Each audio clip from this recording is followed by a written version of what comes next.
You know us for unsolved mysteries, but today we're diving into the other side of the story. It's a welcome change to be able to feature cases with a resolution. These 5 cases, once shrouded in mystery, finally found their answers. Years may pass, but the truth has a way of surfacing, and justice, though delayed, can still prevail.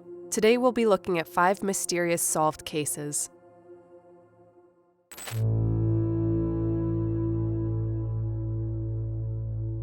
On the morning of January 27, 2023, a seemingly ordinary day turned into a nightmare for Nicola Bully and her family in St. Michael's-on-Wyre, UK. By 8:26 a.m., the 45-year-old left the home she shared with her partner Paul Ansell with their 2 daughters, aged 6 and 9. Within 15 minutes, she dropped the girls off at their primary school and proceeded to a quiet river path nearby, where she frequently walked her dog, Willow.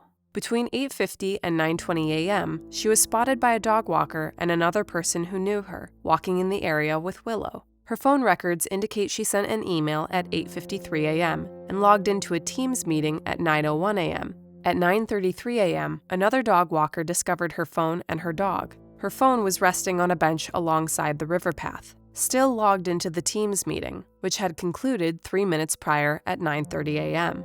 At 10:50 a.m., Paul began to worry. Nicola was known to take her time while walking their dog, but was usually home by 10:15 or 10:20 a.m. Worried, he prepared to search for her at the river, but before he left, the children's school called, informing him that Nicola's phone and Willow had been discovered. Paul immediately called the police. Oh, hello. My partner left this morning at 8:30 to take my 2 children to school, and the dog went with her. I was getting concerned because she hadn't returned home by 9:30, and then the school's just rung me to say that they've just found the dog. Somebody's found the dog, and my partner's put her phone down on a bench and the dog lead, and she's nowhere to be seen. Due to concerns regarding her well-being, including prior issues and current health challenges, Nicola was categorized as a high-risk missing person. By the afternoon of the 27th, drone searches were executed in the area, and various search agencies, like Lancashire Fire and Rescue Service and Mountain Rescue, arrived with search dogs, dive teams, helicopters, and thermal imaging technology. As the days passed with no sign of Nicola, the search area dramatically widened, extending from the immediate vicinity of her disappearance to Morecambe Bay at the mouth of the River Wyre.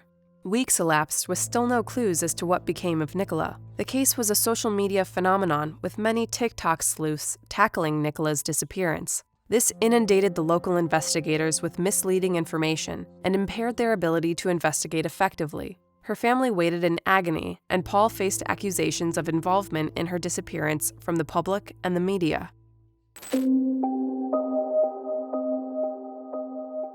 On February 19th, a couple walking their dog along the River Wyre about 1 mile downstream from where Nicola vanished stumbled upon human remains in the river. The following day, dental records confirmed the body was Nicola's. An inquest was launched, and over the next few months, police were able to determine that Nicola's cause of death was accidental drowning. Crucially, data from her phone and her Fitbit indicated she likely entered the water around 9:22 a.m. on the day she disappeared, with no evidence suggesting foul play. An independent review of the case criticized the Lancashire police for revealing private details of Nicola's health. This led to sensationalized media coverage and undue speculation, including wrongly placing blame on Paul, causing further hardship for the family. The way that Nicola's case exploded online is a searing example of society's tendency to use another family's pain and loss as entertainment. As Paul noted to The Guardian, on top of the trauma of the nightmare that we're in, to then think that all these horrendous things are being said about me towards Nikki. Everyone has a limit.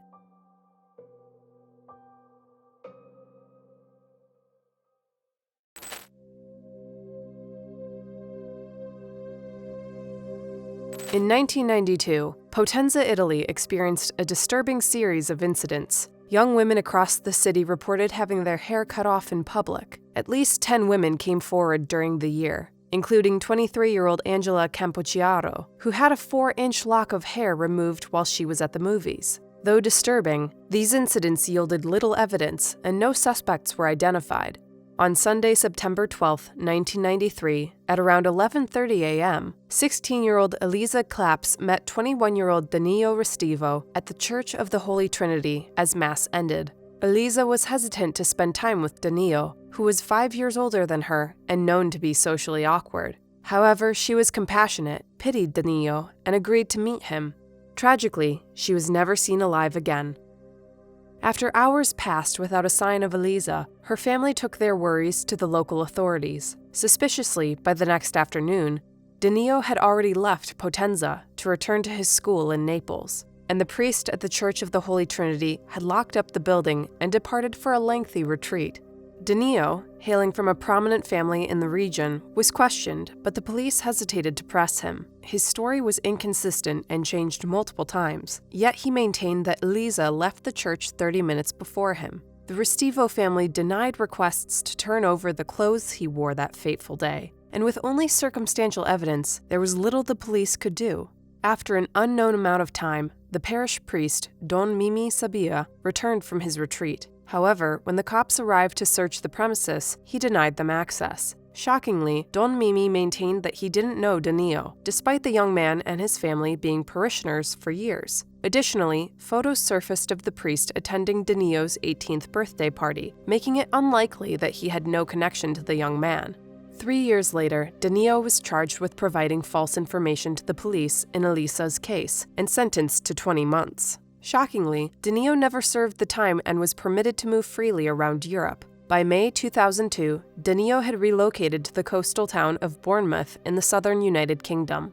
Between 2002 and 2004, 15 women reported having their hair cut in public, just like the women in Potenza a decade earlier. In November 2002, tragedy struck again. Danilo's neighbor, a middle-aged seamstress named Heather Barnett, was found dead by her 2 teenage children. Her body had been mutilated and her hair had been cut. One of her hands held a clump of her hair, and in the other, there was a lock of unidentified hair.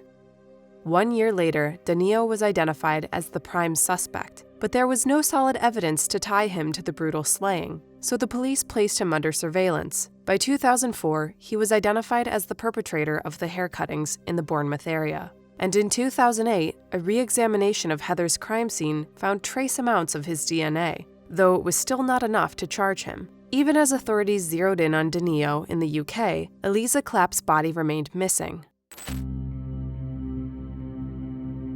In 2010, 17 years after she vanished, 2 maintenance workers came to the Church of the Holy Trinity to investigate a roof leak. Hidden in the attic, near the bell tower, they stumbled upon the mummified remains of Elisa Claps. She had never left the church. An autopsy revealed that she had been brutally stabbed to death, and her body had been disfigured in the same manner as Heather Barnett's. Chillingly, each of her hands held the dried remains of her hair. Danilo's DNA was also discovered on the scene, unquestionably tying him to the young woman's murder. With the new information coming out of Italy, the UK authorities had enough cause to charge Danilo with Heather's murder. In June 2011, he was convicted and extradited to Italy to face charges for Elisa's slaying. He was sentenced to 40 years for Heather's murder in the United Kingdom and 30 years for Elisa's in Italy. He is currently serving his sentence in a UK prison. 18 years after her disappearance, Elisa was finally buried, following an open-air funeral service in Potenza. Even though the Claps family has answers after years of torment, it does not bring Elisa back. We wish them and the Barnett family peace and healing.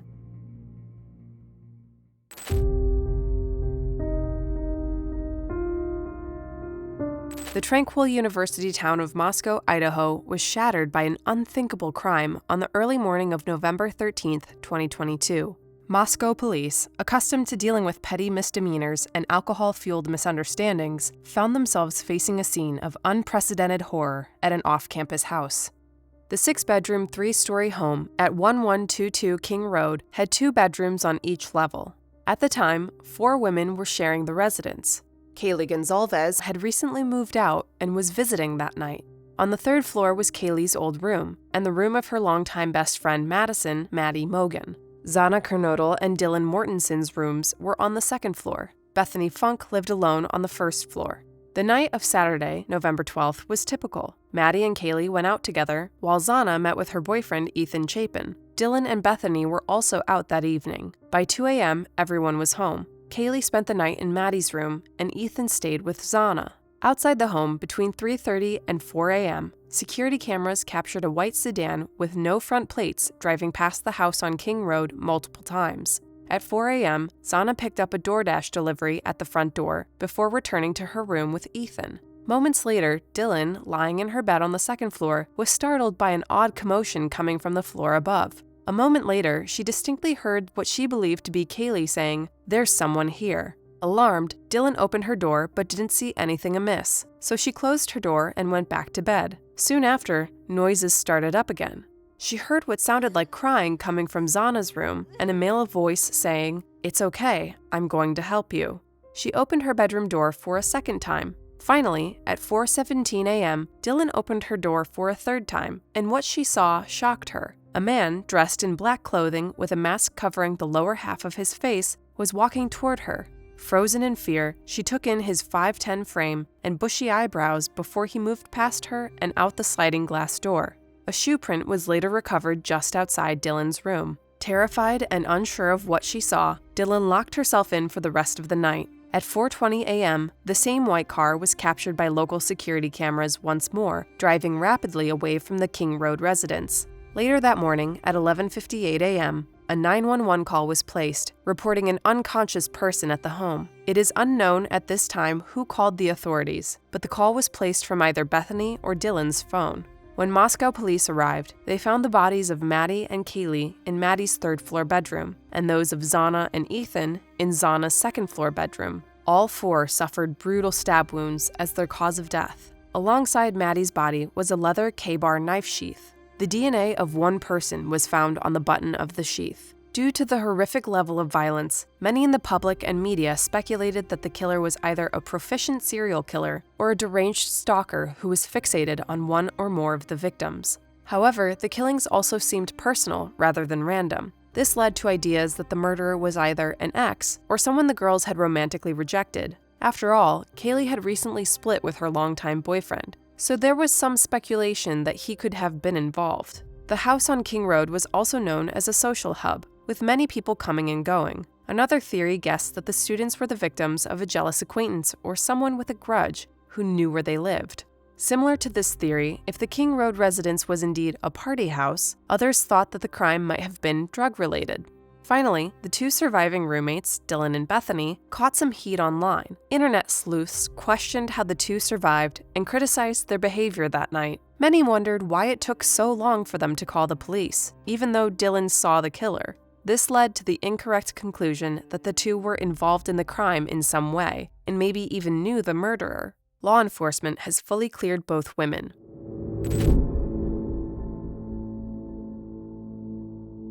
Eventually, authorities uncovered a critical clue.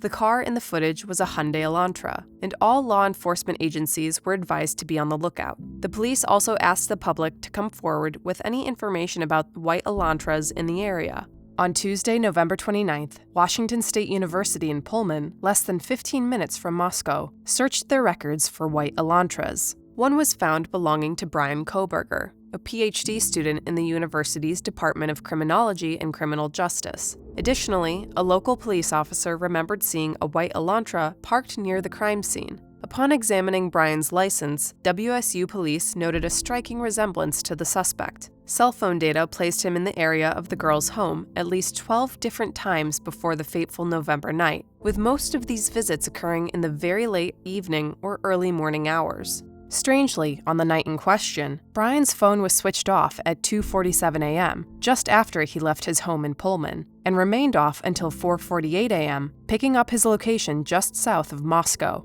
In mid-December, Bryan returned to his parents' home in Albrightsville, Pennsylvania. On December 27th, officers in Pennsylvania seized trash from the Kohberger home and sent it to the Idaho State Lab. Analysis revealed that the DNA from the garbage belonged to the biological father of the DNA left on the K-bar knife sheath found by Maddie's body. 3 days later, Bryan was arrested and extradited to Idaho. There, he was charged with 4 counts of first-degree murder, as well as a felony burglary charge. A DNA sample was taken that matched the DNA left at the scene of the crime. In February 2025, Bryan's defense team pushed to suppress certain key pieces of evidence, including his DNA, surveillance footage, cell phone and email records, arguing that their client's constitutional rights had been violated. The judge denied the motions and set his trial date for August 11th of this year. Bryan faces the death penalty. The case of the Idaho Four has captivated the nation, with many desperately seeking to understand Bryan's motive. There is a stringent gag order in place that blocks those associated with the trial from speaking to the press. In the absence of clear answers, conspiracy theories spread. However, it should be emphasized that the theories are unsubstantiated, and until all the facts are known, judgment should be withheld. We hope that Kaylee, Maddie, Xana, and Ethan rest in peace, and that their families find justice.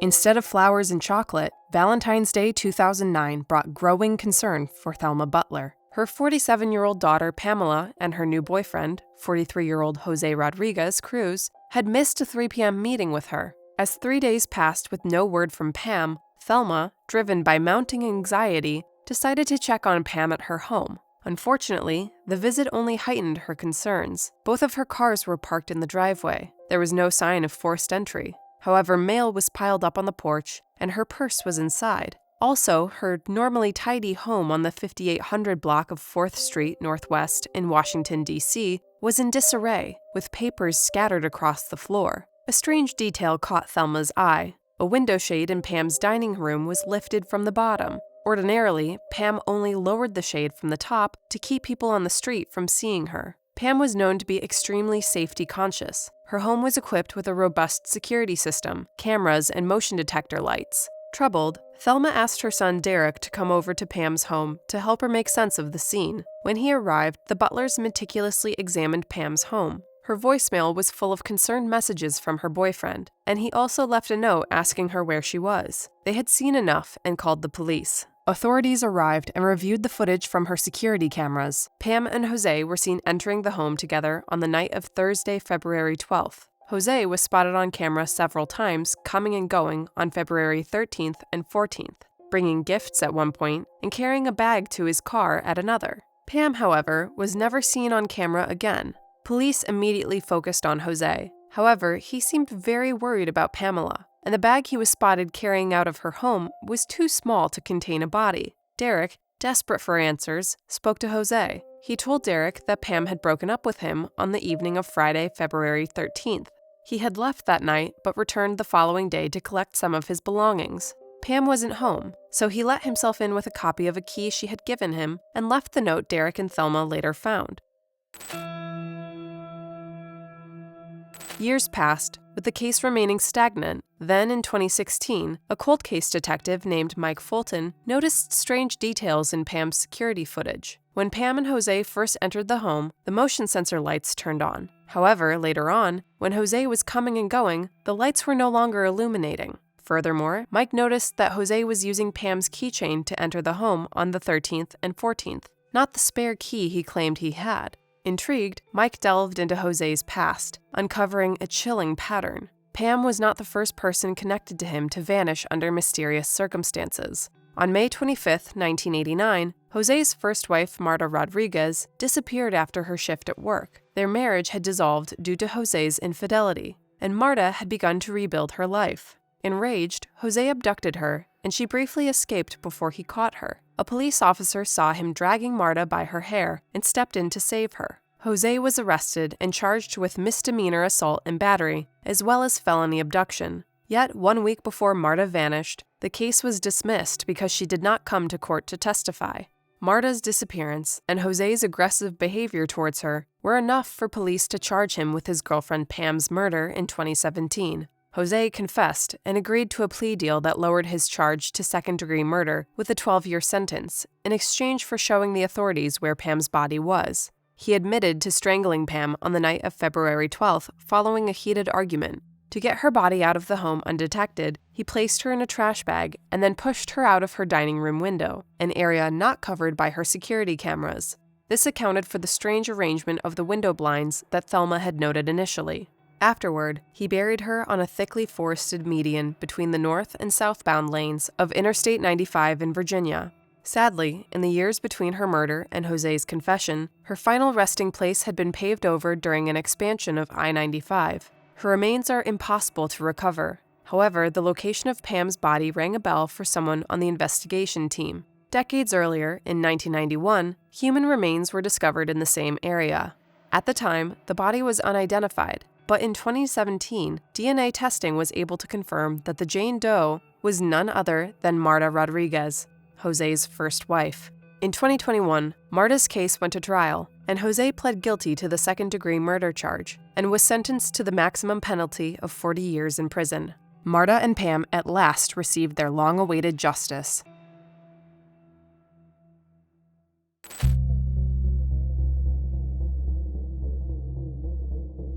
April 13, 2011, dawned ordinary and quiet in the rural town of Darden, Tennessee. At the Bobo family home, 20-year-old nursing student Holly Bobo had woken around 4:30 a.m. to study for an 8 a.m. exam. The parents, Dana and Karen Bobo, left the residence at 5:30 and 7 a.m. respectively.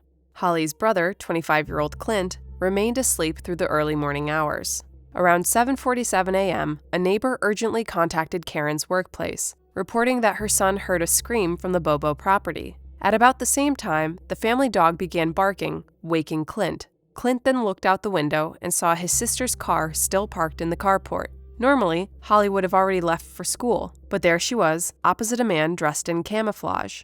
The pair seemed to be arguing, with the man doing most of the talking. Clint assumed Holly's boyfriend Drew was the man outside, so he walked away from the window to give the couple privacy as they fought. Unfortunately, Clint didn't have a crucial piece of information. It couldn't be Drew because he was turkey hunting on the other side of the county. After hearing about the scream, Karen called her son to see if everything was all right. Clint informed his mother that Holly's car was still at the house, and that Drew was there. Karen, who knew where Drew was hunting that morning, felt panic rise in her chest. She told her son, "Clint, that's not Drew. Get a gun and shoot him." Clint walked into the kitchen and looked out the window just in time to witness Holly and the man disappearing into the woods. He raced outside with a loaded pistol, and after he noticed a fist-sized bloodstain on the floor of the carport, he called 911.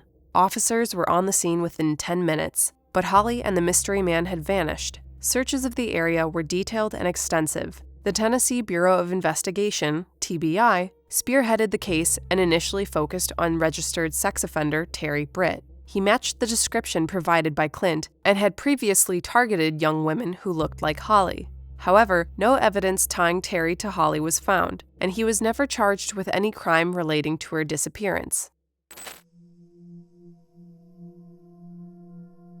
In March 2014, a petty criminal named Dylan Adams was arrested on unrelated weapons charges. But while he was in police custody, he told them that he had witnessed Holly alive at his brother Zach's house on the day of her abduction. Dylan later retracted this statement, but based on his story, authorities proceeded to arrest his brother Zach and their friends Jason Autry and Shane Austin. In September 2014, ginseng hunters searching the woods near I-40 found skeletal remains. After 3 years, Holly had been found at last. An examination of her bones found that she had been shot in the back of the head. Several months later, in February, Shane ended his own life in a hotel in Florida. His defense team vehemently condemned the prosecution's tactics, labeling them a witch hunt, and maintained Shane's innocence and cooperation with the investigation. As for the other 3 men, Dylan, Zach, and Jason were all charged with Holly's murder and other violent crimes relating to her death. In 2017, Jason agreed to testify against Zach in exchange for leniency. He alleged that he wasn't a part of the abduction, assault, and murder, but that his friends told him the details. According to Jason, Dylan, Zach, and Shane had gone to the Bobo home that morning to teach Clint how to make methamphetamine.